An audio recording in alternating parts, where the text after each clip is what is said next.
Hello everyone, my name is Kevin Carlson. I'm a mortgage broker here in Canada. Thank you so much for joining me on my channel today to learn a little bit more about mortgage financing.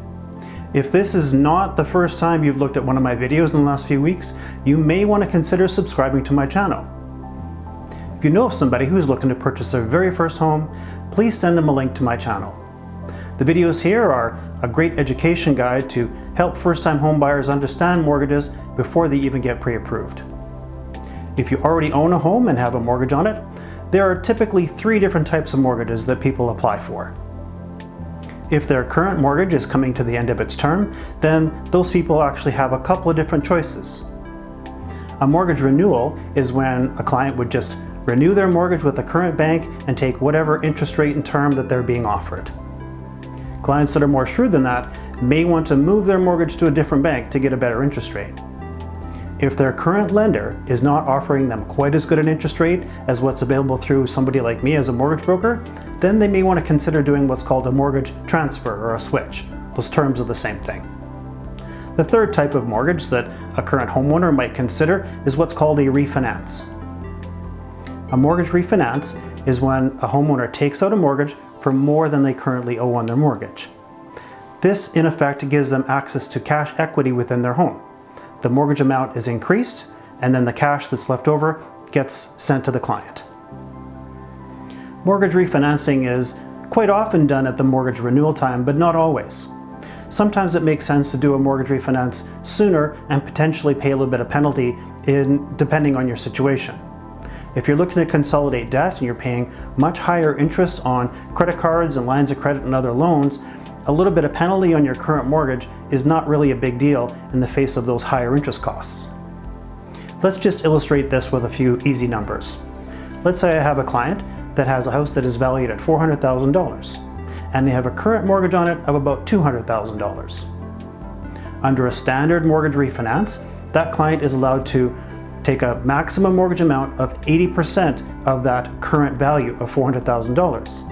So that gives a maximum refinanced new mortgage amount of $320,000. After the mortgage is paid out of $200,000, that gives them access to $120,000 of cash equity. These funds can be used for practically anything. Here's just an example of some of the things that clients choose to use those funds for. Debt consolidation to pay out higher interest debt on things like lines of credit and credit cards. Purchase of RSPs, investments, or rental property. Payout of amounts owing to Revenue Canada for income tax and other tax purposes. Home renovations and improvements. Startup of a new business. Fund a post-secondary education for their children. Because mortgages are stretched out over so many years, these extra funds do not increase mortgage payments significantly. In fact, in the case of a debt consolidation, people can save thousands of dollars a year on interest costs over credit cards and lines of credit. If the client, for whatever reason, needs the mortgage payments to be a little bit lower, then the amortization can be reset out to a maximum of 30 years. Whenever possible, I try to encourage clients to keep the amortization on trend with what they had before. So if they purchased the house 5 years ago on a 25-year amortization and they're at 20 years today, if they're doing a refinance, I try to do it for at least 20 years if possible, or even shorter. If the mortgage refinance is not just a standard refinance, but it's due to a marital breakup, then the rules are a little bit different. Mortgage refinancing in the event of a divorce to pay out the other spouse is not just the 80%, it's quite a bit higher. It's up to 95% of the home's current value. I did a previous video on mortgage financing around marital separation and divorce, so I will link to it in the description below. Most of the time when clients approach me about mortgage refinancing, they have a good idea how much money they need, and they pretty much know that they need the money right away. Sometimes though, that is not quite the case.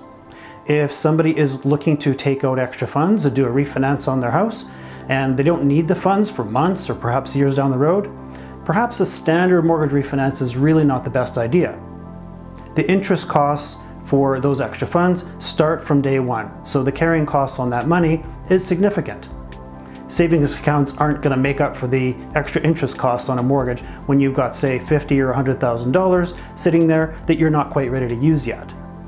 In a situation like that, I often encourage clients to look at doing a collateral mortgage that has multiple borrowing components. This allows the client to get a mortgage with a secured line of credit attached. So the extra equity would be set up as the secured line of credit, but as a zero balance.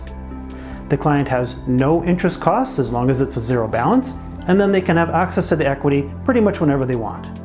The downside to that is that the interest rate is a little bit higher on the secured line of credit rather than in the mortgage. But if they don't need the funds right away, it certainly makes sense to do something like that. These collateral mortgage products with multiple components are a little bit complicated to go over here. I will be doing a future video on collateralized mortgages like the Scotiabank step mortgage in a future video. Once it's complete, I will link to it in the description below. If a client is looking to make some home improvements to their house and the value isn't quite where it needs to be able to get them access to the funds, well, it might be later on after the renovations are completed. I did another video previously called Purchase Plus Improvements, and that program is very similar to the Refinance with Improvements. I go over Refinance with Improvements in that video pretty extensively, so I will link it in the description below. Go have a look at it. That's about it for mortgage refinancing, and so if you have any questions about anything financial, mortgage related, please feel free to comment below. I try to answer comments right away. If you live in Canada and you're looking for some mortgage financing and you would like to work with me, please contact me through my website. I would be happy to work with you. Once again, also consider subscribing to my channel to be notified when additional videos come out.